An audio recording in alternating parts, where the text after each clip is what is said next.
మనం చదువుదాం. లేఖనం కొరకు అందరూ కూడా బైబిల్ తెరిచి యోబు గ్రంథము 42 అధ్యాయము 5వ వచనం. దేవునికి స్తోత్రం. హల్లెలూయా. నేను చదువుతున్నాను. వినికిడి చేత నిన్ను గూర్చిన వార్త నేను వింటిని, అయితే ఇప్పుడు నేను కన్నులారా నిన్ను చూచుచున్నాను. దేవునికి స్తోత్రం. హల్లెలూయా, హల్లెలూయా. ఈరోజు నా అంశం పేరు ఏంటంటే, నేను వింటిని కానీ ఇప్పుడు కన్నులారా చూచుచున్నాను. దేవునికి స్తోత్రం. చిన్న ప్రార్థన చేద్దాం. కృపాసత్య సంపూర్ణానికి స్తోత్రాలు నాయన. ఓటమినివ్వని దేవుడు ప్రభువా, మా జీవితాల్లో మేము ఆ రోజే ఓడిపోతామని తెలిసిన నీవు మా పక్షం నుండి మాకు జయమునిచ్చే దేవుడై ఉన్నావు. మా స్థితిగతులు ఎరిగిన దేవుడు నాయన. దేవ ఈ దినమును ప్రభువా, మరొక్కసారి అన్నదమ్ములు త్రోసివేస్తున్నా, బంధువులు త్రోసివేస్తున్నా, అందరూ నన్ను త్రోసివేస్తున్నా, నీవు నన్ను విడవను, ఏమాత్రం ఎడబాయనని చెప్పిన దేవుడు నాయన. నీ కృపలో నాకు జయమిచ్చి నడిపించండి దేవ. చదవన లేఖనాన్ని మాతో దీవించండి, ఆశీర్వదించండి, మాకు విరవండి, మాతో మాట్లాడండి ప్రభువా. నీవే రంగం మీదకి రమ్మని అడుగుతూ ఉన్నాను దేవ. సహాయం చేయండి, నీ సన్నిధి తోడుగుంచమని నజరుడగా యేసుక్రీస్తు నామములో ఈ ప్రార్థన వేడుకుంటున్నాము తండ్రి. ఆమేన్, ఆమేన్. దయచేసి అందరూ కూర్చుందాం. హల్లెలూయా. కొంచెం మైక్ పెంచినప్పుడు దేవునికి స్తోత్రం. హల్లెలూయా.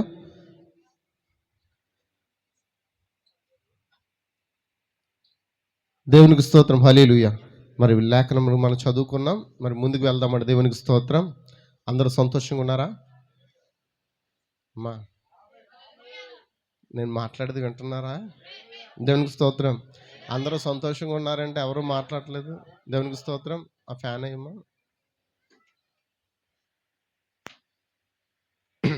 సరే, వాక్యంలోకి వెళ్దామండి నేరుగా. మరి యోబు గురించి ఈరోజు కొన్ని విషయాలు మనం నేర్చుకోబోతున్నాం. యోబు చరిత్ర గురించి మనం వినబోతున్నాం. హల్లెలూయా, హల్లెలూయా. దేవునికి స్తోత్రం, దేవునికి స్తోత్రం. హల్లెలూయా, హల్లెలూయా, హల్లెలూయా, హల్లెలూయా, హల్లెలూయా. మీరు ఎదరు కూర్చునే దానికన్నా అక్కడ పోయి ఎక్కడ వెనకాల కూర్చోవడం బెటర్. మీరు అందరూ ఇది కూర్చుని కనీసం ఆమేన్ చెప్పట్లేదు, హల్లెలూయా కూడా చెప్పట్లేదు. దేవునికి స్తోత్రం. హల్లెలూయా. మీ ఆలోచనలు అందరూ ఇక్కడే ఉన్నాయా? ఆమేన్. దేవునికి స్తోత్రం. హల్లెలూయా. ఆయన చెప్తున్నాడు, నేను వింటిని కానీ ఇప్పుడు చూచుచున్నాను అంటున్నాడు. ఎవరు చూచుచున్నది? ఎవరు విన్నారు? యోబు విన్నాడంట, కన్నులారా చూచాడంట. ఈరోజు మనం వింటున్నాం, ఇప్పుడు కన్నులారా చూచేది ఏముంది? ఇప్పుడు ఈరోజు మనం కన్నులారా ఏం చూడడానికి ఇక్కడికి వచ్చున్నాం? దేవునికి స్తోత్రం. హల్లెలూయా, హల్లెలూయా. యేసే మనకు వాగ్దానం చేశాడు. ఏమని? ఏం వాగ్దానం చేశాడు? ఏం వాగ్దానం చేశాడు? ఏమో నాకు తెలియదండి. ఏం వాగ్దానం చేశాడు? మీకు స్థలము సిద్ధపరచ వెలుచున్నాను, లేని ఎడల మీతో చెప్పుదును, నేను మీ కొరకు వస్తానని చెప్పాడు కదా. అమ్మా చెప్పాడా? వాగ్దానం చేశాడా? వాగ్దానం చేసిన వాడు నమ్మదగిన వాడేనా? ఆయన రాకడ కొరకు మనం కనిపెడుచున్నామా? మనం విన్నాం, ఆయన మాటను మనం విన్నాం. ఇప్పుడు మనం కన్నులారా చూడడానికి రెడీగా ఉన్నాం. అయితే దీనికి ముందు మనకి కొన్ని ముమ్మూర్తులు ఉన్నాయి, కొన్ని సాక్ష్యాలు ఉన్నాయి. వాటిని మనం జ్ఞాపం చేసుకున్నప్పుడు మన విశ్వాసం ఎలా ఉంటుంది? ఇంకా బలపడుతుంది. దేవునికి స్తోత్రం. ఇంకా ఆ విశ్వాసం మనం ఏం చేసుకోవాలి? బలపరచుకోవాలి. దేవుని నామానికి మహిమ కలుగును గాక. హల్లెలూయా. చూడండి, మనమందరము అబ్రాహాము యొక్క రాజ సంతానంగా పిలువబడుతున్నాం. హల్లెలూయా. నిజమేనా? అబ్రాహాము అగ్నివర్షాన్ని చూడలే, కానీ విన్నాడు. విన్నాడా? ఏమండి, విన్నాడా? అందరు ఇక్కడ ఉన్నారా? హల్లెలూయా. అబ్రాహాము విన్నాడు కానీ చూడలే. కానీ అబ్రాహాము దినములోనే జరిగిపోయింది. అబ్రాహాము దాని కొరకు ఏం చేశాడు? ప్రార్థించాడు. ప్రభువా, నా సహోదరుడు అక్కడ ఉన్నాడు, అతడు నాశనం కాకూడదు ప్రభువా, ఆ కుటుంబాన్ని రక్షించమని ప్రార్థించాడు. అబ్రాహాము విన్నాడు, దాన్ని చూడలేదు. ఎందుకంటే అటువంటి కార్యమును చూడడానికి మనం ఇష్టపడం. ఎంతమందికి అర్థమవుతుంది? త్వరలో ఈ భూమి అంతం కాబోతుంది. పేతురు పత్రిక చెప్తున్నది. మిక్కటమైన వేండ్రముతో, ఈ అగ్ని చేత, ఈ భూమి ప్రచండమైన గాలితో ఇదంతా ఏమైపోద్ది? కాలిపోబోతుంది. పంచభూతములన్నీ ఏమవుతాయి చెప్పాలండి? ఏం పంచభూతాలు? గాలి, నీరు, నిప్పు, ఆకాశము, భూమి అంతా కూడా సమస్తము మనం విన్నాం. చూద్దామంటారా? చూద్దామా? అబ్రాహాము విన్నాడు, సొదొమ గొమొర్రా పట్టణం కాలిపోతుంది, దాన్ని నేను కాల్ చేస్తానని అబ్రాహాముకి చెప్పాడు. అబ్రాహాము ఏం చేశాడు? ప్రార్థించాడు. ప్రార్థించిన తర్వాత దేవుడు లోతు కుటుంబాన్ని జ్ఞాపకం చేసుకున్నాడు. లోతు నీతిమంతుడే. ఆ తరములో, ఆ పట్టణంలో అతడు నీతిమంతుడిగా ఉన్నాడు. అందుకే పేతురు పత్రికలో అంటాడు, పేతురు కూడా చెప్తున్నాడు, లోతు ఒక నీతిమంతుడై ఉండి అతడు దేవుని మాట వినలేదు, కానీ అతడు ఏం చేశాడు? తప్పించుకోవడానికి దేవుడు అతనికి మార్గం ఏర్పాటు చేశాడు. హల్లెలూయా. ఎప్పుడు కూడా లోతు తన సొంత చిత్తాల మీద వెళ్ళిపోయాడు. అవునా కదా? సొంత నిర్ణయాల మీద వెళ్ళిపోయాడు. దేవుడు వెళ్ళమన్న స్థలాలకు వెళ్ళలేదు. ఆమేన్. దేవుడు ఈ పర్వతం మీదకి వెళ్ళిపోమని చెప్పినప్పుడు ఆ పర్వతంకి వెళ్ళను, పక్కనున్న సోయర్లోకి వెళ్ళిపోతాను అన్నాడు. అవునా కదా? ఆ సోయర్లోనే నాకు నివాసం బాగుంటుందని చెప్పాడు. అన్నీ కూడా తన సొంత చిత్తాల మీద ఆలోచన చేసుకుని వెళ్ళిపోయాడు. చివరికి ఏమయ్యాడు? పాపం చేయాల్సి వచ్చింది. బిడ్డలతో పాపం చేయాల్సి వచ్చింది. అతనికి తెలీదు. అతడు మత్తులో ఉన్నప్పుడు తన కుమార్తెలు ఆమె మత్తుడిగా చేసి ఆ తర్వాత మోయాబులను బయట తీసుకొచ్చారు. నిజమేనా? మనందరికి బాగా అర్థమవుతుందా? హల్లెలూయా. దేవునికి స్తోత్రం. ఇక్కడ అబ్రహాం రాజ సంతానం ఉంటే వాళ్ళు దేని కొరకు ఎదురు చూడరు? రాబోతున్న ఆ ఉగ్రత కొరకు ఎదురు చూడరు. మరి దేని కొరకు ఎదురు చూస్తారు? ఎవరు మాట్లాడలేదు. దేని కొరకు ఎదురు చూడడానికి వచ్చాను? ఆయన రాకడలో. ఆయన రాకడ వస్తే నువ్వేం చేస్తావు? టాటా చెప్తావా? ప్రభా నేను రాలేను, టైం లేదు, నాకు పనులు ఉన్నాయి, కొంచెం బిజీగా ఉన్నాను, షెడ్యూల్ చాలా బిజీగా ఉందని చెప్తావా? మరి ఇప్పుడు చెప్తున్నావుగా, ఏదన్నా చెప్తుంటే నువ్వు చెప్తున్నావుగా. హల్లెలూయా. దేవునికి స్తోత్రం. హల్లెలూయా. ఇప్పుడు ఏదైనా ప్రార్థన ఉందండి అంటే నువ్వేం చెప్తున్నావు? మాకు కుదరదండి, మా వల్ల అవదండి, మాకు టైం లేదండి, మాకు కుదరదండి. దేవునికి స్తోత్రం. ఇప్పుడు కుదరని చెప్తున్నావు. ఒకవేళ రాకడైతే నువ్వు అది చెప్తావా? అందరు ఇక్కడ నా వైపు చూడాలి. ఏం చెప్తావు? నువ్వేం మాట్లాడతావు? అబ్రాహాము రాజ్య సంతానంగా నువ్వు ఉండాలంటే నువ్వేం చేయాలి? అబ్రాహాము దగ్గరికి దేవుడు వచ్చి అబ్రాహామును సిద్ధపరిచినట్లుగా నువ్వు కూడా ఏమవ్వాలి? సిద్ధపడాలి. అబ్రాహాము శరీర మార్పు పొందుకున్న తర్వాత అబ్రాహాము ఏం చేశాడు? వాగ్దాన పుత్రుని పొందుకున్నాడు. ఇప్పుడు నీవు శరీర మార్పు పొందకుండా నువ్వు పరిశుద్ధాత్మ పొందుకోలేవు. నువ్వు మార్పు చెందాలి. నువ్వు ప్రతి పాత సంగతులు విడిచిపెట్టాలి, పాత కార్యాలు విడిచిపెట్టాలి, దేవునితో సహవాసాన్ని కోరుకోవాలి, దేవుని సన్నిధిని ప్రేమించాలి. ప్రతిదానికి మనం ఏం చేస్తున్నాం? నాకు ఆ పని ఉందండి, నాకు ఈ పని ఉందండి, బట్టలు ఉతుక్కోవాలండి. నీకు ఆరాధన కంటే ఏది ముఖ్యం? ఆయన సన్నిధి కంటే నీకు ఏది ముఖ్యం? చెప్పండి అమ్మా. ఆయన సన్నిధి కంటే నీకేం ముఖ్యం? ఆయన సన్నిధి ప్రేమించే వారు ఇక్కడ ఉన్నారా? దేవుని స్తోత్రం చెప్పండి అమ్మా. చాలా చాలా దేవుని కార్యములకు నువ్వు ఎలాంటి ఆటంకమును ఏర్పరచుకున్నావంటే, ఒక రోజున ఆయన రాకడొస్తే అదే కారణాన్ని బట్టి నేను ఏం చేస్తాడో తెలుసా? దేవుడు పక్కకు నెట్టి వేస్తాడు. నువ్వెవరు నాకు తెలీదు అని అంటాడు. దేవునికి స్తోత్రం. హల్లెలూయా. హల్లెలూయా. చిన్న చిన్న కారణాలతో నువ్వు ఆరాధనకు మానేయకూడదు. చిన్న చిన్న కార్యాలతో నువ్వు ఆరాధనకు మానేయకూడదు. దేవునికి స్తోత్రం. హల్లెలూయా. నువ్వు ఆరాధన ప్రేమించాలి, ఆయన సన్నిధిని ప్రేమించాలి. ఆయన సన్నిధిలో నీకు విశ్రాంతి. ఆ సన్నిధిలో ఏంటి? ఆశీర్వాదము. నువ్వు ఆశీర్వాదం వారసులొకటికే పిలువబడి ఉన్నావు. బైబిల్ అదే చెప్తుంది. ఆశీర్వాదానికి వారసులొకటకు. దేనికంటే ఆశీర్వాదానికి వారసులొకటకు మనం పిలువబడి ఉన్నాం. మనం ఎందుకు పిలువబడి ఉన్నామో కూడా మనం గుర్తించట్లేదు. మన చేతులారే మన ఆశీర్వాదాలు ఏం చేస్తున్నాం? పోగొట్టుకుంటున్నాం. దేవునికి స్తోత్రం. దేవునికి స్తోత్రం. హల్లెలూయా. నీకు ఆశీర్వాదం కావాలా? ఆయన సన్నిధిని వెతుకు. ఆయన అంటాడు, మొదట నా నీతిని, నా రాజ్యాన్ని వెతకండి, అప్పుడు మీకేం కావాలో అవన్నీ ఇస్తాను. ఆయన నీతిని, ఆయన రాజ్యాన్ని వెతకకుండా నువ్వేమీ కూడా పొందుకోలేవు. హల్లెలూయా. ఇంట్లో సమాధానం ఉండదు, ఇంట్లో నెమ్మది ఉండదు, ఇంట్లో ఎల్లప్పుడూ అల్లర్లు, గొడవలు. వీటిలన్నిటికి కారణం ఎవరు? నీవు దేవుని ఎడల చూపిన నిర్లక్ష్యత. హల్లెలూయా, హల్లెలూయా. దేవునికి స్తోత్రం, దేవునికి స్తోత్రం. మనం ముందుకు వెళ్దామండి. దేవుడు నీకు వాగ్దానం చేసిన ప్రతిదాన్ని ఇవ్వడానికి ఆయన ఎంతో సిద్ధంగా ఉన్నాడు. మరి ఆ వాగ్దానాన్ని పొందుకోవడానికి నువ్వు సిద్ధంగా ఉన్నావా? హల్లెలూయా, హల్లెలూయా. ఆయన సమస్తమును నీ కొరకు ప్రత్యక్షపరుచుకున్నాడు. ఆయన ఏమై ఉన్నాడో నీకు ప్రత్యక్షపరుచుకున్నాడు. ఆయన రాజ్యానికి వెళ్ళడానికి నీకు పరలోక రాజ్యపు తాళపు చెవులు కూడా ఇచ్చి ఉన్నాడు. ఇచ్చాడా అమ్మ? చెప్పాలి. పరలోక రాజ్యానికి వెళ్ళడానికి ఎన్ని తాళాలు కావాలి? మనకి 7 తాళాలు కావాలి. హల్లెలూయా, హల్లెలూయా. పరలోక రాజ్యానికి వెళ్ళకుండా ఆపేసే కొన్ని తాళాలు కూడా ఉన్నాయి. నిజమేనా? అయితే పరలోక రాజ్యానికి వెళ్ళడానికి ఎన్ని తాళాలు కావాలి?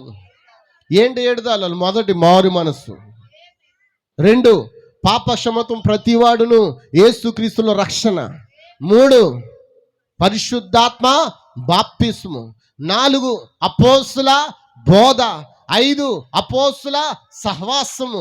6, రొట్టె. ఎంత నిర్లక్ష్యం అండి రొట్టె విరిచడంలో. మనం ఎక్కడ ఏ తాళాన్ని విడిచిపెడుతున్నాం? దేవునికి స్తోత్రం. చిన్న చిన్న కారణాలు బట్టి నువ్వు ఆ రొట్టె విరిచట్లో పాల్గొనకపోతే నువ్వు యేసయ్యతో పాల్గొనట్లేదని గుర్తించు. దేవునికి స్తోత్రం. రొట్టె విరిచటలో 7 ఎడతెగక ఎక్కడుంది ఇప్పుడు మనకి? ఈ యొక్క 7 తాళాల్లో నువ్వు ఏ తాళం దగ్గర ఆగిపోయావు? నువ్వు ఇందులో ఒక్క తాళాన్ని కూడా నువ్వు మిస్ చేసుకుంటే ఎక్కడికి వెళ్ళలేవు. దేవునికి స్తోత్రం, హల్లెలూయా. అన్ని తాళాలు మన స్వాధీనంలో ఉన్నాయి. దేవుడు మనకి ఇచ్చాడు. ఆయన చేతిలో ఏం పెట్టుకున్నాడు? మరణం యొక్కయు పాతాళ లోకం యొక్కయు తాళపు చెవుతులు ఆయన స్వాధీనంలో ఉన్నాయి. నిన్ను ఆయన ప్రేమిస్తున్నాడు కనుక నీకు పరలోక రాజ్యం ఒక తాళపు చెవులు ఇచ్చాడు. ఆ పరలోక రాజ్యం యొక్క తాళపు చెవులు కలిగి హక్కు కలిగిన వారు ఎలా ఉండాలి? అన్ని విషయముల యందు వారు స్థిరపడి ఉండాలి. దేవునికి స్తోత్రం, హల్లెలూయా, హల్లెలూయా, హల్లెలూయా. ఈ రోజున చాలా మంది దేవుని సన్నిధిని ప్రేమించలేకపోతున్నారు. కారణం దేవుడా లేకపోతే సేవకుడా? ఎవరిని ఆరాధించడానికి ఇక్కడికి వస్తున్నారు మీరు? అమ్మ చెప్పాలి. ఎవరిని ఆరాధించడానికి? నిజాలు మాట్లాడుకుందామా అయితే పైన ఏదో చెప్పేసి వెళ్ళిపోమంటారా? దేవునికి స్తోత్రం. నిజంగా వాస్తవంగా చెప్పాలంటే ఈ మెసేజ్ నేను అసలు ఏ మెసేజ్ చెప్పాలో ఉదయం కాల సమయం వరకు కూడా 7 గంటల వరకు కూడా నాకు రాత్రి ప్రార్థన చేసుకున్నాను. ప్రభా, నేను ఏం సిద్ధపరచుకోలేదు, నీ దగ్గరికి నేను ప్రార్థిస్తున్నాను. ఎందుకంటే ఖాళీ లేని పరిస్థితిని బట్టి రాత్రి ప్రార్థించుకున్నాను. ఉదయకాల సమయం లేచి ప్రార్థిస్తూ ఉన్నాను. ఏంటి ప్రభువా, నేను ఏం చెప్పాలో నాకు ఏమీ అర్థం కావట్లేదు. నాకు బయలుపాటు నీవి, నాకు ప్రత్యక్షత నీవి. నీ ప్రజలకు ఏదో నువ్వు మాట్లాడబోతున్నావు. నీ ప్రజలు నువ్వు దర్శించే దేవుడై ఉన్నావు. హల్లెలూయా. ఎంతమంది అర్థం చేసుకుంటున్నారు? ఆమేన్.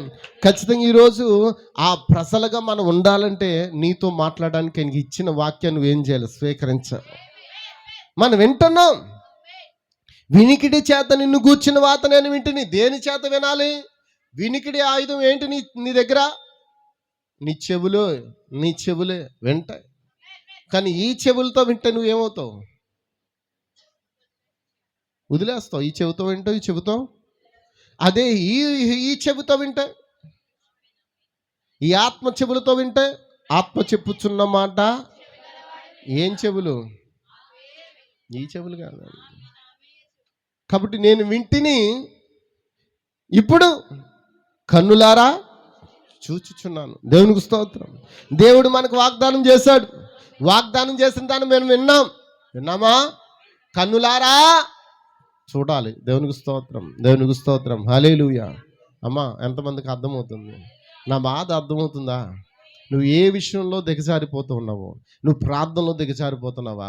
నువ్వు లేకపోతే ఏంది? ఎక్కడ ఆగిపోయావు? నువ్వు ఎక్కడ స్టాప్ అయిపోయావు? ఆ తాళపు చెవులు నువ్వు పట్టుకుని నువ్వేం చేయాలి? పరలోక రాజ్యానికి వెళ్ళడానికి నువ్వు సిద్ధపడాలి. ఇక్కడ సేవకుని కొరకు మీరు రావడం లేదు. గుర్తుపెట్టుకోండి, ఈ సేవ నాది కాదు. ఇది ఎవరిది? అందరూ చెప్పండి. ఇది ఎవరిదండి?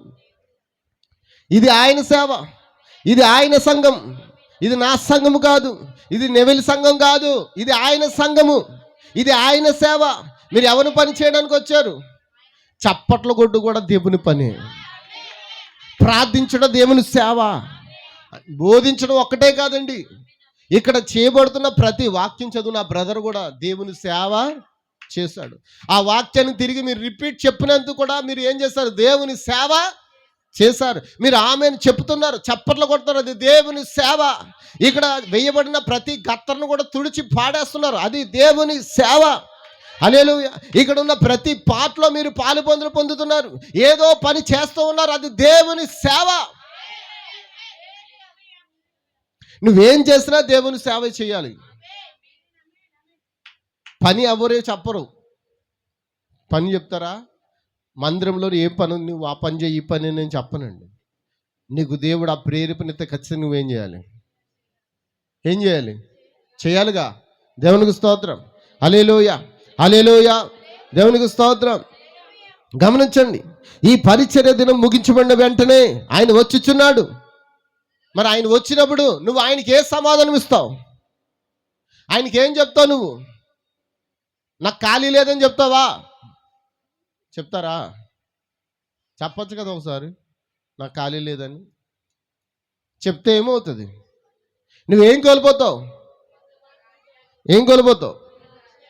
ముందు నువ్వు ఎత్తబాటును కోల్పోతావు, తర్వాత 3.5 సంవత్సరాలు పెండ్లి విందు నువ్వు కోల్పోతావు, అటు తర్వాత 1000 పాలన పోగొట్టుకుంటావు. దేవునికి స్తోత్రం. ఇవన్నీ పోగొట్టుకుని ఎక్కడికి వస్తావు? తీర్పులోకి వస్తావు. మనకు అవసరమా? అబ్రాము రాజ్య సంతానంగా మనం ఏం చేయాలి? అబ్రాము రాజ్య సంతానం ఏం చేసిందంటే, అబ్రాము దేని కొరకు ఎదురు చూశాడు? ఇవ్వబడిన వాగ్దానం కొరకు ఎదురు చూస్తాడు. ఇప్పుడు దేవుడు నీకు ఏమి ఇచ్చాడు? వాగ్దానం ఇచ్చాడు. నీ కనులు ఎక్కడ ఉండాలి? వాగ్దానం వైపు ఉండాలి. ఎంతమంది వాగ్దానం వైపు చూపిస్తారు? ఎంతమంది మీ తలంపులు వాగ్దానం వైపు ఉంచుతారు? కానీ ఈరోజు చాలామంది ఆరాధన ప్రేమించలేకపోతున్నారు, ఆరాధనకు రాలేకపోతున్నారు. వ్యర్థమైన ఆలోచనలు, వ్యర్థమైన తలంపులు. ఎవరి కోసం ఆరాధన చేస్తున్నావు? నువ్వు ఎవరిని స్తుతించడానికి ఇక్కడికి వస్తున్నావు? దేవునికి స్తోత్రం. హల్లెలూయా, హల్లెలూయా. ఆయనకే మహిమ కలుగును గాక, ఆయనకే ఘనత కలుగును గాక, ఆయనకే కృప కలుగును గాక, ఆయన మన ఎడల కృప చూపును గాక. దేవునికి స్తోత్రం. హల్లెలూయా. చూడండి, మోషే దినాల్లో మోషే ఆ ప్రజలను విమోచించుకోరలేదండి. ఎవరు విమోచించారు చెప్పండి? ఎవరు విమోచించారు? ఇప్పుడు మీ పాస్టర్ గారు మిమ్మల్ని ఏమీ కనలేదు, మిమ్మల్ని ఏమీ రక్తం చేత కొనలేదు, కనలేదు. ఎవరు కొన్నారు? ఎవరండి? నువ్వు ఏ రక్తం చేత కడగబడి ఉన్నావు? ఒక మనిషి రక్తం చేత నువ్వు కడగబడి ఉండలేదు, నువ్వు ప్రభువైన యేసుక్రీస్తు రక్తం చేత కడగబడి ఉన్నావు. హల్లెలూయా. నిన్ను విమోచించింది సేవకుడు కాదు, నిన్ను విమోచించుకుంది దేవుడు. నీకు సమస్తము కలుగు చేసింది ఆయనే. ఆయన రక్తం పెట్టి వెల పెట్టి నేను కొనుక్కున్నాడు ఆయన. కాబట్టి ఆయనకి నువ్వేమి ఇస్తున్నావు? నీ సమయాన్ని ఇస్తున్నావా? దేవునికి స్తోత్రం. హల్లెలూయా. ఎంతమంది ఆయనకి సమయాన్ని ఇవ్వాలనుకుంటున్నారు? హల్లెలూయా. ఆయన కోరుకున్నది తెలుసా? హృదయపూర్వకంగా ఆయన ఆరాధించడం. అలాంటి వాడిని ఆయన చూస్తూ ఉన్నాడు. ఆయన కనుదృష్టి ఎవరి మీద ఉందో తెలుసా? బైబిల్ చెప్తుంది, నీతిమంతుల మీద ఆయన కనుదృష్టి ఉన్నది. దేవునికి స్తోత్రం. హల్లెలూయా. వ్యతిరేకమైన వారి మీద ఆయన కనుదృష్టి కూడా ఉన్నదంట. ఆయన బేకరుడుగా చూస్తున్నాడంట. బైబిల్ చెప్తుంది, నేను కాదు. హల్లెలూయా. దేవునికి స్తోత్రం, దేవునికి స్తోత్రం. ఒకసారి ఆ మాట చూద్దామండి. పేతురు రాసిన మొదటి పత్రిక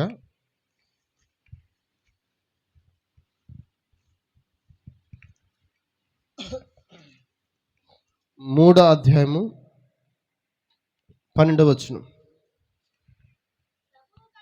గట్టిగా అందరూ కూడా నాతో పాటు చెప్పండి.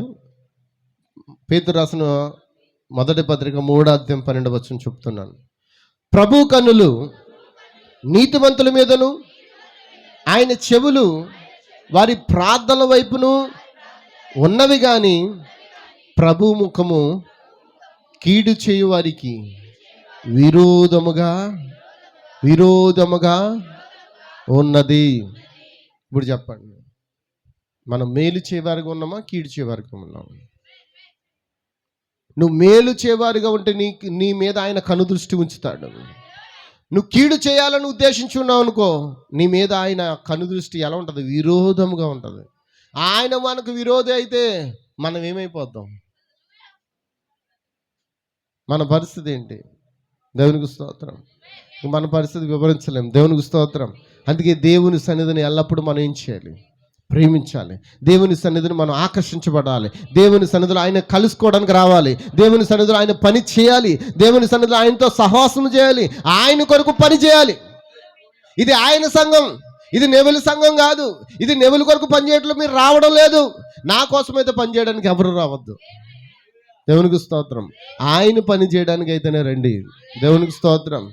అది ఎవరి కోసం? అది నీ కోసమే రావాలి. దేవునికి స్తోత్రం. హల్లెలూయా. మోషే ఆ ప్రజల్ని విడిపించలేదు, లేకపోతే మోషే ఆ ప్రజలను తన బాహు చేత విడిపించలేదు, విమోచించలేదు. అయితే దేవుడే మండుచున్న పొదలో నుండి అతనితో మాట్లాడుతున్నాడు. అవునా? అవునా కదా? మండుచున్న పొదలో మాట్లాడుతున్నాడు. మాట్లాడడం లేదా? చెప్పాలండి. దేవునికి స్తోత్రం. అగ్ని స్తంభంగా ఉండి ఆ మండుచున్న పొదలో మోషేతో మాట్లాడిన అదే దేవుణ్ణి ఇప్పుడు మోషే ఒక దినాన కన్నులారా చూచాడు. ఎంతమంది నమ్ముతున్నారు? మిద్యాను అరణ్యములో ఒక పర్వతంపై మోషే, దేవునికి స్తోత్రం, గొర్రెలను కాయిచుండగా ఆ ఒక పొదలో అగ్నిస్తంభంగా ఉండి దేవుడు ఆయనతో మాట్లాడితే స్వరమును విన్నాడు, అగ్నిని చూచాడు. వ్యక్తిని అక్కడ చూడలే. దేవునికి స్తోత్రం. అప్పుడు ఆ స్వరం అంటుంది ఏమని? మోషే, మోషే, నువ్వు నిలుచున్న స్థలము పరిశుద్ధమైనది, నీ చెప్పులు విడువుము. హల్లెలూయా. నీ చెప్పులు విడిచి నా యొద్దకు రమ్ము అన్నప్పుడు అతడు తన చెప్పుల్ని విడిచిపెట్టాడు. ఆయన యొద్దకు వచ్చాడు. వచ్చినప్పుడు మోషేతో దేవుడు మాట్లాడాడు. మాట్లాడిన స్వరానికి మోషే లోబడ్డాడు. దేవునికి స్తోత్రం. అప్పుడు విడిపించడానికి బలహీనమైన ఆ వ్యక్తి బలమైన కార్యమును పట్టుకుని, బలమైన వాక్యాన్ని పట్టుకుని, బలమైన స్వరము కలిగి ఇప్పుడు ఎక్కడికి వెళ్తున్నాడు? ఐగుప్తును ఓడించడానికి వెళ్తూ ఉన్నాడు. హల్లెలూయా. ఆయన విన్నాడు. మరి ఎప్పుడైతే తన ప్రజలను విడిపించి అరణ్య మార్గంలో తీసుకుని వచ్చాడో, దేవునికి స్తోత్రం, ఇప్పుడు ఒక పర్వతం మీద కన్నులారా మోషే ఎవరిని చూస్తున్నాడు? అడిగాడా? మోషే అడిగాడా, ప్రభువా నిన్ను చూచే ధన్యత నాకు ఇవి? అప్పుడు మోషే ఏమన్నాడు? మోషేతో దేవుడు ఏమన్నాడు? నన్ను చూసిన వాడు ఎవడో బ్రతకడు. అయితే నువ్వు ఆ బండ సందులో దాకో, నేను నీకు అటుగా వెళతాను అని అన్నప్పుడు మోషే ఆయన యొక్క వెనుక భాగమును చూచాడంట. ఏం చూశాడు? మనం నిజంగా పిచ్చోళ్ళమండి. మోషేకు దేవుడు వెనుక భాగం చూపించే నేను నీతో ఉన్నానని చెప్పాడు. ఈ రోజున ఆయన పూర్తిగా ప్రత్యక్షమైపోయి నీకు చూపించుకుంటే నువ్వు ఎలా ఉన్నావు? నీ జీవితం ఎలా ఉంది? ఇప్పుడు నిలువెచ్చని స్థితిలోకి వెళ్ళిపోయావు. నిలువెచ్చని స్థితిలో దిగజారిపోవడానికి కారణం ఏంటి? మోషేకు వెనుక భాగం చూపిస్తేనే నా దేవుడు నాతో ఉన్నాడని ధైర్యంగా ముందుకు సాగిపోయాడు. హల్లెలూయా, హల్లెలూయా. మోషే దినాల్లో ఉన్న అగ్నిస్తంభం, మోషే దినాల్లో ఉన్న మేఘస్తంభము ఇప్పుడు నేరుగా మనం విన్నాము కానీ కన్నులారా చూడలేదు. కానీ ఇప్పుడు నేరుగా ఈ దినాలు మన కన్నులారా చూచే భాగ్యం ఇచ్చాడా? ఇచ్చాడా? ఎప్పుడో మోషే దినాల్లో వచ్చిన మేఘస్తంభం అది. చాలామంది అంటారు, ఎలా ఫోటో తీశారు? నేను అంటాను, మోషే దినాల్లో కెమెరాలు లేవు, లేకపోతే అప్పుడన్నా ఫోటో తీసుకుందరేమో. కెమెరాలు లేవు కాబట్టి ఆ మేఘస్తంభాన్ని వాళ్ళు వెంబడించారు లేదా? దేవునికి స్తోత్రం. ఆ మేఘంలో వచ్చిన సూచన స్వరాన్ని వెంబడించారు, అగ్నిలో ఉన్న సూచన స్వరాన్ని వెంబడించారు. నిజమేనా? దేవునికి స్తోత్రం. కానీ ఆ స్వరాన్ని మనం విన్నామా లేదా? ఇశ్రాయేల్ ప్రజలు కూడా చాలా కాలం వింటూ వచ్చారు. మేఘస్తంభాన్ని చూచినా, అగ్నిస్తంభాన్ని చూచినా ఆ ప్రజలందరూ ఏమైపోయారు? అరణ్యంలో ఇద్దరు మాత్రమే. వాళ్ళు మేఘాన్ని, అగ్నిస్తంభాన్ని వెంబడించారు, కానీ యోషువ కాలేబులు ఏమి వెంబడించారో తెలుసా? ఆ మేఘములో వచ్చిన స్వరము. అర్థమవుతుందా? హల్లెలూయా. మేఘం యొక్క ఫోటో ఇట్టుకున్నంత మాత్రాన మనమేమి ఎత్తబట్లోకి వెళ్ళిపోం. వాళ్ళు మేఘాన్ని వెంబడించారు, కానీ మనము మేఘములోంచి ఇవ్వబడిన స్వరాన్ని వెంబడించాలి. దేవునికి స్తోత్రం. మనం నమ్ముతున్నాం ఆయన విప్పబడిన గ్రంథముతో మన కొరకు దిగి వచ్చాడు. విప్పబడిన గ్రంథముతో మన కొరకు దిగొచ్చి మనకు కావలసిన వాక్యాన్ని మనకి ఇచ్చాడు. ఇప్పుడు మనకు చాలా రుజువులు ఉన్నాయే, చాలా రుజువులు ఉన్నాయి లేవో చెప్పాలి. యోబు కోసం చెప్పే ముందు ఇవన్నీ చెప్పాలి. నీవు రుజువులు కలిగిన దేవుని కలిగి ఉన్నావు.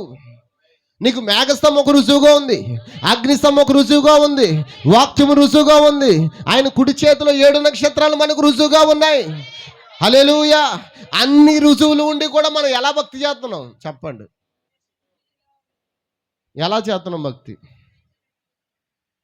ఎలా ఉన్నాం? మన జీవితాలు ఎలా ఉన్నాయి? రాకడకు సమీపంగా ఉన్నామా? రాకడకు సిద్ధపడి ఉన్నావా? సంగమా మేలుకొనుము, ఇదే క్రీస్తు రాకడకు సిద్ధపడే తరుణం.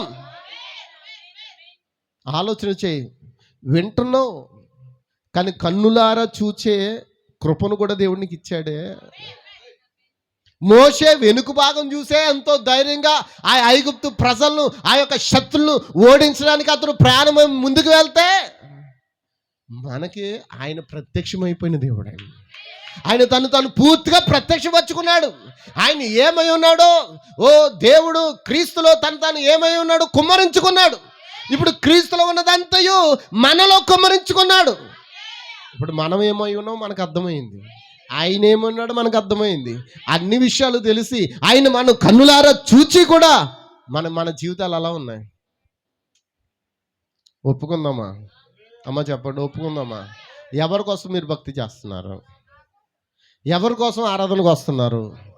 ఎవరిని నువ్వు ఎత్తబడాలంటే నువ్వేం చేయాలి? దేవుని సన్నిధిని. ఎందుకు వచ్చారు మీరు దేవుని సన్నిధికి అంటే చాలా మందికి అర్థం కావట్లేదు. దేనికి ఎందుకు వచ్చారండి? ఒకసారి ఆ మాట కూడా చూపించిన.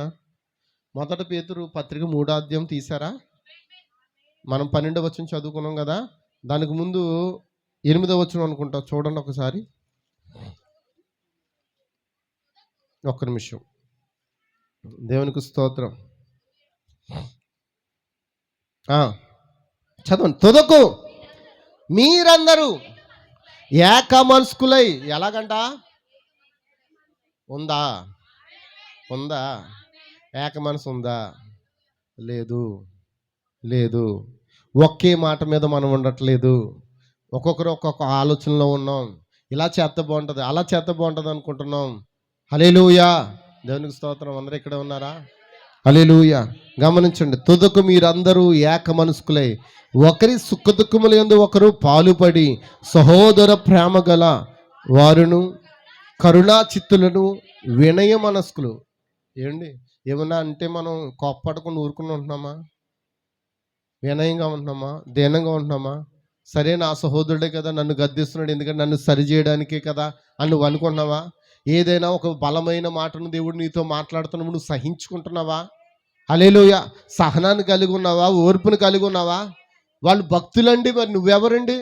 బైబిల్ చెప్తుంది వారు భక్తులే. వారు భక్తులు కాకముందు వారు మనుషులు. మనకున్న కష్టాలే వారికి ఉన్నాయిలేవా? వాళ్ళు అనుభవించిన శ్రమలు మనం అనుభవిస్తున్నామా? యోబు పడిన కష్టాలు నువ్వు పడుతున్నావా? యోబు పడిన శ్రమలు నీకు ఉన్నాయా? యోబుని ఎంతగా అవమానపరిచారు, యోబుని ఎంతగా అవహేళన చేశారు. కనీసం భార్య కూడా గౌరవించకుండా చచ్చిపోరాదు అని అన్నది. నువ్వు యథార్థంగా ఎందుకు జీవిస్తున్నావు? చచ్చిపోరాదు అని అన్నది. అవునా కదా చెప్పండి? హల్లెలూయా. అన్ని పోగొట్టుకున్న అతను మాత్రం దేవుని కొరకు ఏమన్నాడు? నా విమోచకుడు సజీవుడు, ఒక దినాన నన్ను లేపుతాడు. హల్లెలూయా. హల్లెలూయా. హల్లెలూయా. ఆ యోబుని కలుసుకోవడానికి దేవుడు శుక్రవారం మధ్యాహ్నం 3 గంటలకి ఆయన ప్రాణం విడిచి మొట్టమొదటి ఎవరిని కలుసుకోవడానికి వెళ్ళాడు తెలుసా? యోబుని కలుసుకోవడానికి వెళ్ళాడు. ఎందుకంటే ఆ మాట ఎవ్వరూ పలకలే. ఎందుకంటే యోబే కదా ముందడవాడు, అబ్రాహాము కంటే ముందడవాడు, మోషే కంటే ముందడవాడు. హల్లెలూయా. యోబుని కలుసుకోవడానికి పోయాడా? నా విమోచకుడు సజీవుడు అన్నావు కదా, యోబు తలుపు తీ, హల్లెలూయా, హల్లెలూయా. ఆ పరిశుద్ధులు ఉన్న స్థలముకు పరదేశంలోకి ఆయనకి దిగినప్పుడు ఆ పరదేశుల తలుపులు తెరవబడ్డాయి. దేవునికి స్తోత్రం, హల్లెలూయా. అప్పుడు యోబుని పిలుస్తున్నాడు, యోబు ఎక్కడున్నావు? నా స్నేహితుడా, నా ప్రియమైన వాడా, ఎంత కష్టం వచ్చినా నా కొరకు నువ్వు ఓర్చుకున్న సంగతులు నీవు నా జ్ఞాపకం ఉన్నాయి. హల్లెలూయా. ఎక్కడున్నావు నువ్వు? యోబు పరిగెట్టిన వచ్చాడంట, నా విమోచకుడు సజీవుడిని నేను ఎరుగుదును, ఒక దినాన్ని నన్ను లేపుతాడనే ఆశతోనే ఇక్కడికి వచ్చాను. మరి నువ్వు ఏ ఆశతో ఉన్నావు? ఒకసారి ఆలోచించండి. మనం క్రైస్తవులమని చెప్పుకోవడానికి కూడా మనకి ఏముండాలి? సిగ్గు ఉండాలండి. మనం క్రైస్తవులను చెప్పుకున్నట్టు కాదు, క్రైస్తవులుగా జీవించి చూపించాలి. క్రైస్తవుడు అంటే సహనం కలిగి ఉన్నవాడు, క్రైస్తవుడు అనగా ఓర్పు కలిగి ఉన్నవాడు. ఇక్కడ ఏమంటున్నాడు? వినయ మనస్సుకు కలిగి, దీన మనస్సులు కలవై, కరుణా చిత్తులు. నిజమేనా? సహోదర ప్రేమ ఇక్కడ ఈ దినాల్లో ఉండదని ఆల్రెడీ బాబు ఇక్కడ ప్రవక్త గారికి ఏం చెప్పాడంటే, ఈ కాలంలో సహోదర ప్రేమ ఉండదు కాబట్టి నువ్వు సంఘాన్ని నీ పునాదిని ఎక్కడ కట్టాలి? ఎందుకంటే అనేకులు ప్రేమ అవుతుంది ఇప్పుడు అంచె దినాల్లో. ఇప్పుడు కుటుంబంలో పుట్టిన కొడుకులు ప్రేమ శాశ్వతమైంది కాదు, అన్నదమ్ములు ప్రేమ శాశ్వతమైంది కాదు. ఒకే తల్లి కడుపులో పుడతాం, కానీ చివరికి చచ్చిపోయే పరిస్థితి వస్తే ఆడు మొఖం నేను చూడను అంటాం. ఆడు సాగితే సావనే అండ్ ఆడు మొఖం నేను అంటే ప్రేమ ఏమైపోయింది? నువ్వు ఒకే తల్లి కడుపులోంచి పుట్టావుగా, ఒకే గర్భం నుంచి వచ్చావు కదా. దేవునికి స్తోత్రం. ఇది భూమిలో ఉన్న ప్రేమ, ఇది కపట ప్రేమ. అవునా కదా? చెప్పండి. కానీ దేవుని ప్రేమ అలా ఉండదు. కరుణ కలిగిన ప్రేమ, దయగల ప్రేమ, దీన మనసు కలిగిన ప్రేమ, వినయ మనసు గల వారిని అందరినీ ప్రేమించే ప్రేమ. అందుకే దేవుడు అంట, చదవండమ్మా అక్కడ ఏమన్నాడు? ఆశీర్వాదమునకు ఎక్కడ వారసులు అవ్వడానికి? ఆశీర్వాదమునకు వారసులగుటకు మీరు పిలవబడుతురు గనక కీడుకు ప్రతి కీడైనను దోషణకు. అంటే ఏంటి? కీడు చేశాడా? నువ్వేం చేయకూడదు, ప్రతి కీడు చేయకూడదు. నేను తిట్టాడా? నువ్వేం చేయకూడదు, నువ్వు 10 మాటలు తిట్టకూడదు. అవునాగా? చెప్పండి. నువ్వేం చేయాలి? దేవునికి విడిచిపెట్టాలి. నీ తరపున యుద్ధం చేయడానికి ఎవరికి విడిచిపెట్టాలి? అమ్మా ఆమెనన్నా చెప్తారు. దేవునికి స్తోత్రం. కీడుకు ప్రతి కీడైను దోషణకు ప్రతి దోషణను చెయ్యక మీరు దీవిస్తే మీరు దీవింపబడతారు. మీరు దీవింపబడతారు. ఎవరు దీవింపబడతారు? దీన మనసు కలిగిన వారు, వినయ మనసు గలవారు, సహోదర ప్రేమ గలవారు. ఖచ్చితంగా ఓర్పు సహనం కలిగి ఉంటే నువ్వు ఖచ్చితంగా దీవించబడతావు. నీ దీవెనని ఎవ్వరూ ఆపలేరు. పాస్టర్ గారు ఇప్పుడు దీవించమని వాక్యం చెప్పలేదు. నేను నాకు తగిలినప్పుడే నేను చేయాలి, చెప్పాలి. నాకు తగిలింది కాబట్టి నేను చెప్తూ ఉన్నాను. పేతురు అంటున్నాడు, ఎవరు దీవించబడతారు? అహంకారులు కాదు, గర్వాంధులు కాదు, గర్విష్ఠులు కాదు. ఎవరు? క్రీస్తును ప్రేమ కలిగిన వారు, క్రీస్తును ధరించిన వారు, క్రీస్తు స్వరూపులకు వచ్చిన వారు. ఆ సహోదరి మంచి పాట రాసింది ఒక సహోదరి, మనకు అందరికీ తెలుసు. నడక మారింది, నా స్టైల్ మారింది, అన్నీ మారాయి. అవునా? మారింది అని ఎలా తెలుస్తుంది? మారడం అంటే లేటెస్ట్గా మారడం కాదు. మనం తెలుగులో మాట్లాడమంటే కొంతమంది ఇప్పుడు తెలుగును కూడా ఇంగ్లీష్లో మిక్స్ చేసి ఏం చేస్తున్నారు అంటే స్టైల్గా. అంటే ఇప్పుడు నీ మాటలు మారిపోయి అంటే దాని అర్థం ఏంటి? అవి కాదు. మాట మారిందంటే ఏంటి? నువ్వు ఒకప్పుడు కరుకుగా మాట్లాడవు, ఇప్పుడు ఎలా మాట్లాడాలి? ఇంగ్లీష్ కలిపి మాట్లాడడం కాదు, మృదుగా మాట్లాడడం అంటే ఏంటది? కరుకుకున్న మాట నువ్వు పలికేటప్పుడు ఏమే అని నువ్వు ఒకప్పుడు పలికావు, ఇప్పుడు అమ్మా సహోదరి అనే దానికి రెండిళ్ళకి తేడా ఉందా లేదా? హల్లెలూయా అమ్మ చెప్పండి. అది మాట మారడం, మన నడక మారడం, మన ప్రవర్తన మారడం. ప్రతిదాన్ని మనం ఏం చేయాలి? ఇది నాన్న ఎందుకొరకు అమ్మ చెప్పండి. ఆయన రాజ్యంలో నువ్వు వెళ్ళాలంటే ఇవన్నీ మార్చుకోవాలి. మార్చుకోకుండా ఏది? అందుకే కీడుకు ప్రతి కీడు చేయొద్దు, దోషణకు ప్రతి దోషణ. విడువక మనం ప్రేమించాలి. హల్లెలూయా. ఎంతమందికి అర్థమైంది? మరి ప్రార్థించుకుందామా? ప్రార్థన చేసుకుందామా? హల్లెలూయా, హల్లెలూయా, హల్లెలూయా. మరి చిన్న మాట చెప్పి ప్రార్థన చేసుకుందామా, ముందుకెళ్దామా?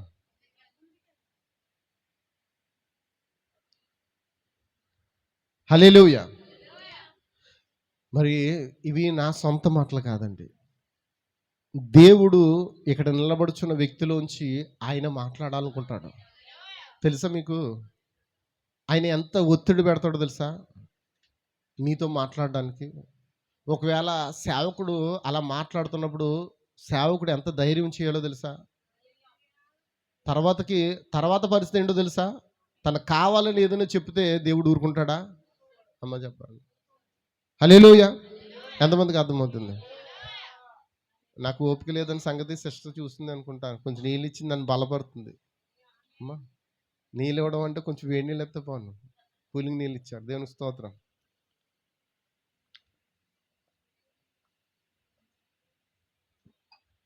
దేవునికి స్తోత్రం. God bless you. హల్లెలూయా. ముందుకు వెళ్దామా? ఎంతమంది నాకు సపోర్ట్గా ఉంటారు? సరే, కొంతమంది వ్యక్తులు చూద్దాం. అసలు సంఘం ఇప్పుడు ఏం చేయాలి? మేలుకోవాలి. మనం వింటున్నాం, వినడమే కాదు, కనులారా మనం ఒక దినాన్ని ఏం చేస్తాం? చూస్తాం. అగ్నిస్తంభాన్ని, మేఘస్తంభాన్ని చూసిన ఆ ప్రజలందరూ అరణ్యములో ఏమైపోయారు? రాలిపోయారు. కానీ యెహోషువ, కాలేబులు ఆ స్వరాన్ని వెంబడించారు. అందుకే ఎక్కడికి వెళ్ళారు? వారికి వాగ్దానం చేయబడిన అబ్రహాముకు వాగ్దానం చేయబడిన, ఎవరికి వాగ్దానం చేయబడింది? అది అబ్రహాముకు వాగ్దానం చేయబడిన ఆ వాగ్దాన దేశంలోనికి వారిద్దరూ వెళ్ళారు. దేవునికి స్తోత్రం. మోషేకు వెనుక బాగానే ఇచ్చాడు. నిజమేనా? వెనుక బాగానే చూచాడు మోషే. మోషే అన్నాడు, నేను ముక్క నా తండ్రిని చూచాను అంటున్నాడు. నీకు వెనుక భాగం కాదే, ఆయన ఏమై ఉన్నాడో, ఎలా ఉన్నాడో ప్రత్యక్షపరుచుకున్నాడు. ఆయన వాక్యమైన దేవుడు నీకు ప్రత్యక్షపరుచుకుంటే ఇప్పుడు నీ జీవితం ఎలా ఉంది? మోషే తన జీవితాన్ని మార్చుకున్నాడా లేదా? ప్రత్యక్షపరుచుకున్న తర్వాత తన జీవితాన్ని మార్చుకున్నాడా లేదా? మారిపోయాడా లేదా? తన కోపం అంతా పోయిందా లేదా? చెప్పండి. ఎన్ని అవమానాలు భరించాడు, ఎన్ని సహించుకున్నాడు. చివరికి తన కోపం వచ్చి ఏమన్నాడు? మీకోసం నేను ఆ బండను నీళ్ళు రప్పించాలా మూర్ఖులారా అని అన్నాడు. అంతే. దేవుడు ఏం చేశాడు? ఒక్క మాట అన్నందుకు ఎక్కడికి? నీకు వాగ్దానం చూపిస్తానంతే, నువ్వు మాత్రం అందులోకి వెళ్ళవు. దూరం నుండి చూడు, నీ తండ్రి అయిన అబ్రహాముకు వాగ్దానం చేసిన దేశం దూరం నుండి చూడు అన్నాడు. అంతే. వాగ్దానం దేశంలోకి వెళ్ళకుండానే నెబో పర్వతం మీదకి వెళ్ళి చనిపోయాడు. చనిపోయిన తర్వాత ఆ యొక్క శవము కోసం అక్కడ ఏం జరిగింది? పోరాటం. ఒకవేళ ఆ శవాన్ని అక్కడ కానీ ఉంచితే ఆ ప్రజలు ఏం చేస్తారు? అప్పుడున్న టెక్నాలజీని ఉపయోగించి ఆ బాడీ కుళ్ళిపోకుండా చేసి దాన్ని దేవుణ్ణి చేసేసిను. అవునగా చెప్పండి. దేవునికి స్తోత్రం. ఇప్పుడు కూడా సమాధులను ఆరాధించే వారు ఉన్నారా లేదా? ఉన్నారా లేదా? ఉన్నారా? హల్లెలూయా. ఈజిప్షియన్ అంతా ఏంటి? మమ్మీలు భయం. అక్కడ ఎక్కువగా ఎవరిని ఆరాధిస్తారు? మమ్మీలను ఆరాధిస్తారు. అమ్మ, మమ్మీలు ఉన్నారా? మమ్మీ ఉన్నారా? జాగ్రత్త. మీరు మమ్మీలుగా పిలువబడతారో అమ్మలుగా పిలువబడతారో మీ ఇష్టం. దేవునికి స్తోత్రం. హల్లెలూయా, హల్లెలూయా. ఎంతమంది నమ్ముతూ ఉన్నారండి? కాబట్టి మోషేకు దేవుడు ముఖాముగ్గా కనబడి ఆయన స్వరాన్ని ఇచ్చి ఉన్నాడు. ముఖాముగ్గా ఎక్కడ చూశాడు? చూడలేదు. వెనుక భాగం చూసే దేవుడు నాతో ఉన్నాడు అని అనుకున్నాడు. ఇప్పుడు నీతో దేవుడు స్పష్టంగా ఆయన ఏమైనా ప్రత్యక్షపరుచుకున్నాడు. ఆయన రూపం నీకు బయలుపరుచుకున్నాడు. ఆయన అగ్నిస్తంభంగా బయలుపరుచుకున్నాడు. ఆయన మేఘస్తంభంగా బయలుపరుచుకున్నాడు. ఆయన వాక్యాన్ని నీకు ఇచ్చి ఉన్నాడు. ఇన్ని కలిగి ఉన్న నీవు ఎలా ఉన్నావు ఈ రోజున? దేవునికి స్తోత్రం. హల్లెలూయా, హల్లెలూయా, హల్లెలూయా. ఈ కాల ప్రవత మీద చెడ్డ ప్రచారం ప్రకటిస్తున్నారు. ఆయన ఏమీ అనలేదు. ఇది నేనే దేవుణ్ణి అని ఎక్కడ కూడా. ఈ ఈ ఈ పేపర్లు అంతా ఏంటనుకున్నారు? ఆయన నేనే దేవుణ్ణి అని చెప్పుకున్నాడు. పలానా వచనంలో నేనే అని చెప్పాడు. పలానా వచనంలో నేను. అసలు ఆయన వర్తమానంలో ఎప్పుడైనా చదివితే ఆయన అంటాడు, మనం అందరము ప్రకటన 17లో కనబడుతున్న ఆ యొక్క వ్యక్తి కొరకు ఎదురు చూస్తున్నాం అంటాడు. ఆ వ్యక్తి ఆయన అయి ఉండి కూడా ఏమంటాడు? దేవునికి స్తోత్రం, హల్లెలూయా. ఆయన పూర్తిగా తను తగ్గించుకున్నాడు. నేను ఏమీ కాదు, నేను పాపిని అన్నాడు. ఇక్కడున్న మీ అందరిలోని ప్రధానమైన పాపిని నేనని చెప్పాడు. కానీ ఆయన గురించి ఏం చేస్తున్నారు? చెడ్డ ప్రచారం. నేను థ్యాంక్ గాడ్, నిజంగా వాళ్ళని దేవుని దీవించును గాక, వాడిని దేవుని ఆశీర్వదించును గాక, వాళ్ళని దేవుని కాపాడును గాక, వారి మోసంలోంచి దేవుడు విడిపించును గాక. ఎందుకో తెలుసు, వారిని ప్రేమిస్తున్నాను, వారిని దూషించట్లేదు. ఎందుకంటే ఈ కాల ప్రవక్త బ్రతికున్నప్పుడే ఆయనకి ఎన్నో ఎదురు దెబ్బలు తగిలాయి. నన్ను మీరు క్రీస్తు అన్న ఎడలని గన్న పెట్టుకుని కాల్చుకుని చచ్చిపోతానని చెప్పాడు. అలాంటి వ్యక్తి నేను క్రీస్తు అని ఎక్కడ చెప్పుకున్నాడు? ఈ రోజున ఎంతోమంది చెప్పుకున్నారు. ఇదిగో వెనకథలు ఉన్నారు. వీళ్ళు నేనే అంత్యక్రీస్తుని చెప్తున్నాడు ఒక ఆయన. ఇప్పటికీ కూడా ఈయనగో బాప్తిసం పొందుకున్నాడు కదా మన విలియం జోసెఫ్, ఏదో పేరు చెప్పారు కదా, ఆ పేరు తెలుసా? అన్షన్ హోంగ్. ఆయన చెప్పాడు, నేను వెళ్ళలేదు, ఇప్పుడు నేను నిన్నే చూశాను. ఇది అన్షన్ హోంగ్. ఆయనే ఆ పరిశుద్ధాత్మ పేరని ఈమె ప్రచారం చేస్తుంది. ఈవిడి యెరూషలేము అంట, అంటే యెరూషలేము తల్లి, ఈమె దేవునికి భార్య అంట. ఉంటున్నారా? ఇలాంటి అబద్ధ ప్రచారాలు, ఇవి అన్నీ అబద్ధం. కానీ అసలైన వ్యక్తిని పెట్టుకుని కూడా ఇది ఏం చేశారు? అయితే ఎందుకు ఈ పత్రికను చూపిస్తున్నానో తెలుసా? రేపు పొద్దున మీ ఇంట్లో కూడా ఈ పత్రిక వస్తుంది, ఇంటింటికి కూడా పంచుతారు. ఎంతమందికి అర్థమవుతుంది? హల్లెలూయా. కానీ వీళ్ళు వాట్సాప్ పేరు పెడతారు, కానీ దానికి మనం చాటింగ్ చేసాం అనుకోండి, వాళ్ళు రిప్లై కూడా ఏమీ ఇవ్వరు. ఫోన్ చేసాం అనుకోండి, మాట కూడా మాట్లాడరు. ఎంతమందికి అర్థమవుతుంది? నాకు తెలిసి వీళ్ళు అడ్రస్ ఇవ్వలేదు, అక్కడ ఏదో ఫోన్ నెంబర్ ఇచ్చారు, అది పనిచేయదు. ఒకవేళ వాట్సాప్ చేసినా మెసేజ్ చేసినా దానికి రిప్లై ఏమీ కూడా ఇవ్వరు. పిరికి వారు. అయితే దేవుడు వారిని విడిపించును గాక, వారిని రక్షించును గాక. మనకి ఎవరు ఏమై ఉన్నారో మనకు బాగా తెలుసు. ఆయన క్రీస్తు అని అన్నాడు, బోధించుకోలేదు. అయితే మనకు ఆయన దేవుడు కాదు. ఆ కాలానికి ఆ ప్రజలను, ఇజ్రాయేల్ ప్రజలను విడిపించడానికి మోషే ఒక ప్రవక్త అయితే, దేవునికి స్తోత్రం. మన కాలంలో మనల్ని ఐగుప్తు అనే ఆచారం నుంచి, బానిసత్వం నుంచి, పండుగల నుంచి, సిద్ధాంతాల నుంచి విడిపించడానికి దేవుడు పెంపిన ఒక వ్యక్తి అంతే. మోషేకి వివాహమైంది, ఈయనకి వివాహమైంది. హల్లెలూయా, దేవునికి స్తోత్రం. వాళ్ళు దేవుళ్ళు కాదు, మనుషులు. ఏలియా కూడా మన వంటి మనిషే. యోహాను మన వంటి మనిషే. దేవునికి స్తోత్రం. మన అందరికి దేవుడు ఒక్కడే, ఆయనే ప్రభువైన యేసు క్రీస్తు. మనం ఆరాధించేది ఆయన మాత్రమే. హల్లెలూయా. ఇర్మియా ఎలాగూ సెలవిచ్చుచున్నాడని చెప్తాం, దావీదు ఎలాగూ సెలవిచ్చున్నాడని చెప్తాం, మోషే ఎలాగూ సెలవిచ్చున్నాడని చెప్తాం. దేవునికి స్తోత్రం. అలాగే దేవుడు ఈ కాలపు ప్రవక్తల నుండి ఎలాగూ మాట్లాడాడని చెప్తాం. అందుకని మన ప్రవక్త ఎక్కువ కాదు. దేవునికి స్తోత్రం, ఆమేన్. మీకు అర్థం అవడానికి చెప్పానండి. హల్లెలూయా. అయితే గమనించండి, మనం ఈరోజు ఎవరి గురించి నేర్చుకోబోతున్నాం? యోబు. మనం దేనికి పిలవబడి ఉన్నామండి? ఆశీర్వాదములకు వారసులు అవ్వడానికే మనము. ఎందుకు పిలవబడ్డారు? అర్థమైందా? మరి ఆశీర్వాదాన్ని పోగొట్టుకుంటున్నారంటే దానికి అర్థం ఆయన కాదు, ఎవరు? మనమేనా? దేవునికి స్తోత్రం, హల్లెలూయా, హల్లెలూయా. మరి యోబు యొక్క జీవిత చరిత్ర గురించి కొన్ని విషయాలు మనం విందామండి. యోబు గ్రంథం ఒకసారి తెరవండి, అందరూ కూడా బైబిల్ తెరిచి.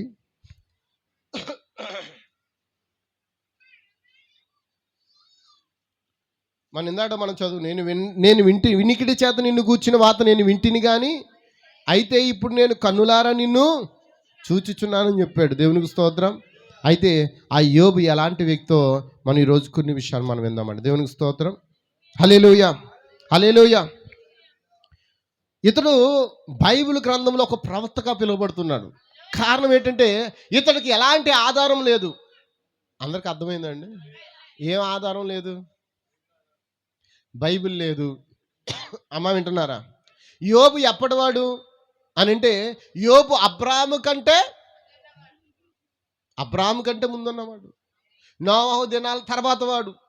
అర్థమైందండి? దేవునికి స్తోత్రం. అబ్రాహాము కంటే ముందడవాడు, మోషే కంటే ముందడవాడు. యోబు గ్రంథము చాలా పురాతనమైన గ్రంథము.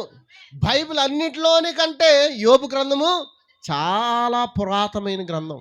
దేవునికి స్తోత్రం, హల్లెలూయా. ఆ గ్రంథమే మొట్టమొదటిగా రాయబడిందని సంగతి గుర్తుపెట్టుకోండి. ఏది రాయబడలేదు. మొట్టమొదటిగా బైబిల్ అనే సూచనగా రాయబడిన గ్రంథమే యోబు గ్రంథము. దేవునికి స్తోత్రం. అందరికి అర్థమైందా? హల్లెలూయా, హల్లెలూయా. యోబుకి ఒక బైబిల్ లేదు, ఒక అగ్ని స్తంభం లేదు, ఒక మేఘ స్తంభం లేదు. అమ్మ వింటున్నారా? యోబుకి ఏ ఆధారము లేదు. అతడు ఆధారపడింది ఏంటంటే బలి అర్పణల మీద. ఎందుకంటే ఏబేలు, మా పితరుడైన ఏబేలు బలి నర్పించాడు, పాపక్షమాపణతో బలి నర్పించాడు, పాపాలు పోవాలని బలి నర్పించాడని మాత్రమే యోబు ఎరిగి ఉన్నాడు. కాబట్టి నా కుమారుల నిమిత్తం, నా నిమిత్తం నేనేం చేస్తాను, దేవునికి బలులు అర్పిస్తానని ఆ బలులు అర్పించడమే ఆయనకు తెలిసిన ఒక్క వాక్యమే ఉన్నది. దేవునికి స్తోత్రం, హల్లెలూయా, హల్లెలూయా. ఒక్కసారి మీకు ఆ మాటను చూపిస్తాను. దేవునికి స్తోత్రం, హల్లెలూయా.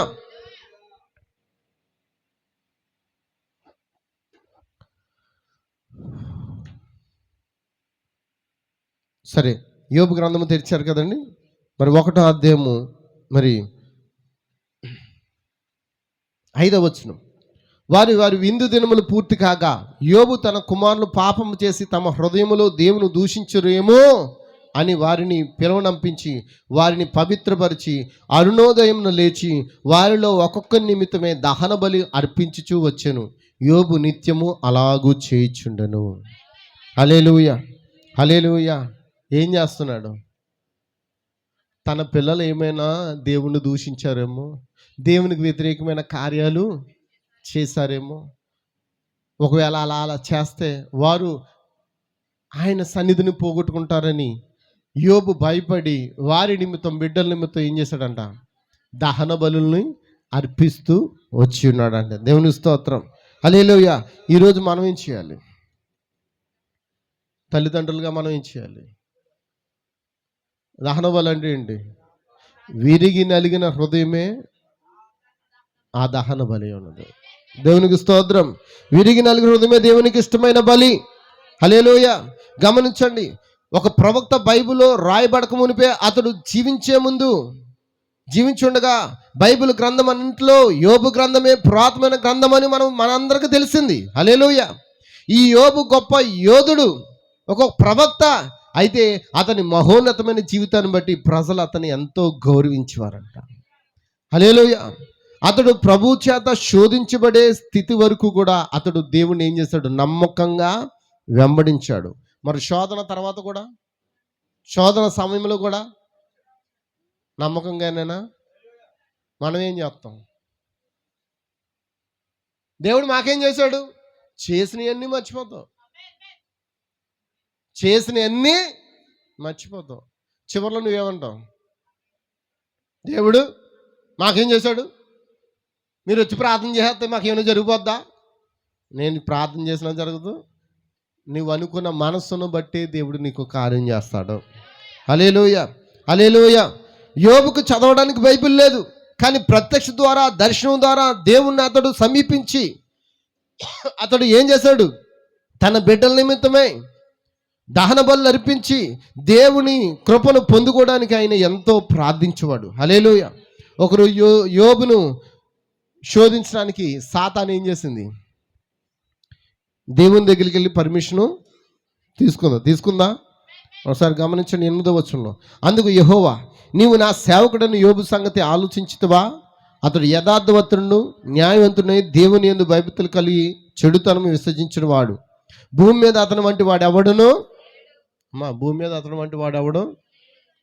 దేవునికి స్తోత్రం, హల్లెలూయా అని అడగ్గా అపవాది ఏమంటున్నాడు అంటే, అపవాది దేవుడు ఇద్దరు మాట్లాడుకుంటున్నారా?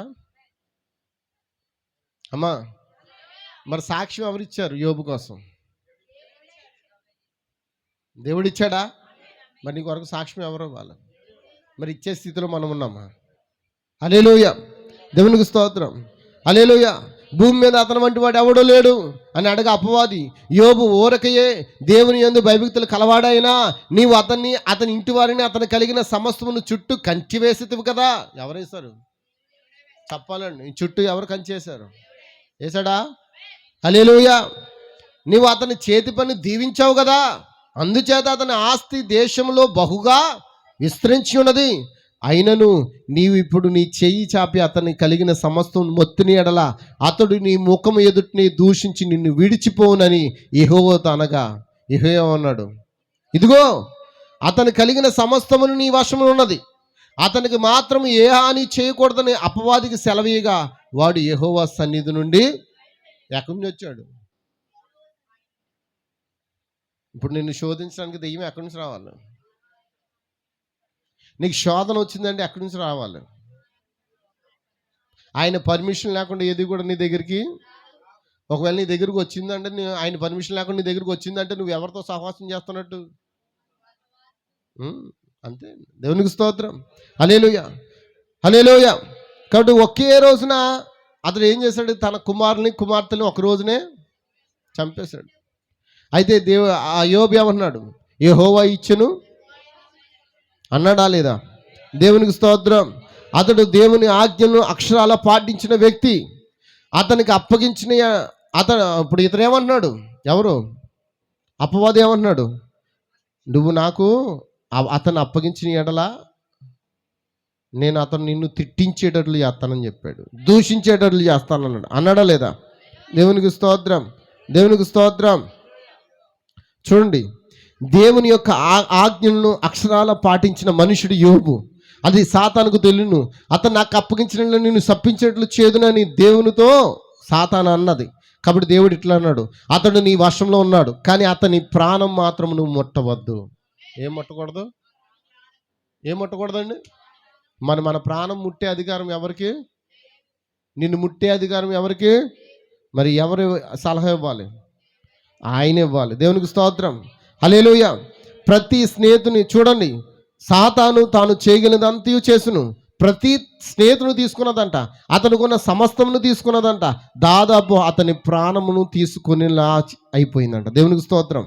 పూర్తిగా ప్రాణాన్ని తీసుకోలేదు, కానీ అయినా కానీ యోబు దేవుని విడిచిపెట్టలేదు, వెనుకకు తిరగలేదు.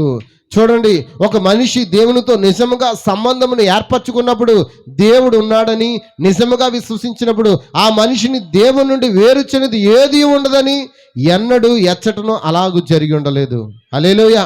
పోరాటం కానీ, ఆకలి కానీ, అపాయము కానీ, మరణము కానీ ఎడబాపునా అని పౌలు ప్రశ్నిస్తూ ఉన్నాడు. అవునా కాదో చెప్పండి? దేవుని ప్రేమ నుండి నిన్ను ఎడబాపుది ఏమున్నది? మీరు ఆయనలో ఏం చేయబడి ఉండాలి? లంగరు వేయబడి ఉండాలి. మీరు లంగరు వేయబడి ఉన్నారా? క్షేమంగా ఉన్నారని. ఎక్కడ ఉండాలి మన లంగరు? క్రీస్తులో ఉండాలా? యోబు యొక్క లంగరు ఎక్కడుంది? అన్నీ తీసేని, అన్నీ ఊడిపోని, ఏదైనా కానీ యోబు మాత్రము దేవుని మీద విశ్వాసం కొంచెమైనా తగ్గిపోలేదు. హల్లెలూయా, హల్లెలూయా. అతన్ని కొద్దిగా వంచగలను లేదా నరకగలను అని సాతాను తలంచింది. కానీ చూడండి, యోబు పరిపూర్ణమైన దైవ ప్రత్యక్షత కలిగి ఉండును. దేవుడు ఎవరు ఎరిగి ఉండును. దేవుడు అతను ఎట్లు ప్రేమించినా అతను ఎరిగి ఉండను. అతడు కనిపెట్టి ఉండను. పరిస్థితులు ఎట్లున్నా లెక్క చేయలేదు. తన విశ్వాసం స్థిరపరచినట్లు ఎదురు చూచెను. మరి ఈరోజు మన పరిస్థితి ఏంటి? దేవునికి స్తోత్రం. మన విశ్వాసం ఎక్కడుంది? ఆమె చెప్తారా? మన విశ్వాసం అమ్మ ఎక్కడుందండి? అబ్రాహాము తనకు ఇవ్వబడిన వాగ్దానం కోసం ఎన్ని రోజులు వెయిటింగ్ చేశాడు?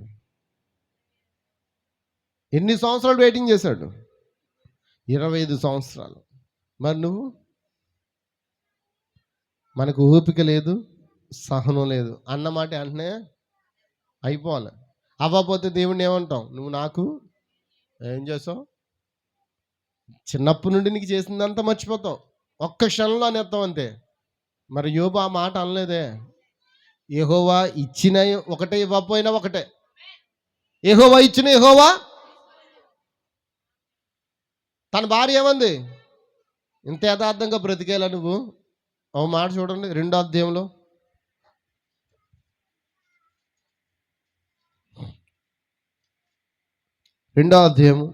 6వ వచనం. అందుకు యెహోవా, అతడు నీ వశంలో ఉన్నాడు, అతని ప్రాణం మాత్రం నీవు ముట్టవద్దని. ఎవరికి? అపవాదికి. కాబట్టి అపవాది యెహోవా సన్నిధిని బయలువెళ్ళి అరికాలు మొదలుకొని నడినెత్తి వరకు బాధగల కురుపులతో యోబును మొత్తెను. అతడు ఒళ్ళు గోకుకుండుకై చెల్ల పెంకు తీసుకుని బూడిదలో కూర్చుండగా అతని భార్య వచ్చి, నీవు ఇంకను యథార్థతను వదలకుందువా? ఇంకా భక్తి చేస్తావా? ఏమంటుంది? అంతేనా? ఇంకా భక్తి చేస్తావా? దేవునికి ఏం చేశాడని ఇంకా భక్తి చేస్తాను? నువ్వు యథార్థతను వదలకుందువా? దేవుని దూషించి మరణము కమ్మన్నది. దేవుని దూషించి నువ్వు చచ్చిపో అన్నది. అవునా? ఏమండి అన్నదండి? అందుకతడు ఏమన్నాడు? మూర్ఖురాలు మాట్లాడున్నట్లు. అంటే భార్యను మూర్ఖురాలు అన్నాడా? అనలేదు. మూర్ఖురాలు మాట్లాడినట్లుగా నువ్వు మాట్లాడుచున్నావు. మనము దేవుని వల్ల మేలు అనుభవించుదుమా, కీడును మనం అనుభవింపతగదా అనెను. ఈ సంగతిలో ఏ విషయమందును యోబు నోటి మాటతో ఆయన్ను పాపము చెయ్యలేదు. మనం ఏం చేస్తున్నాం అమ్మ? మనం ఏం చేస్తున్నాం? నోటి మాటతో దేవుడిని ఏం చేస్తున్నాం? ఇప్పుడు ఈ రోజున మనం ఏం చేయాలి? సహించుకోవాలా? ఓర్చుకోవాలా?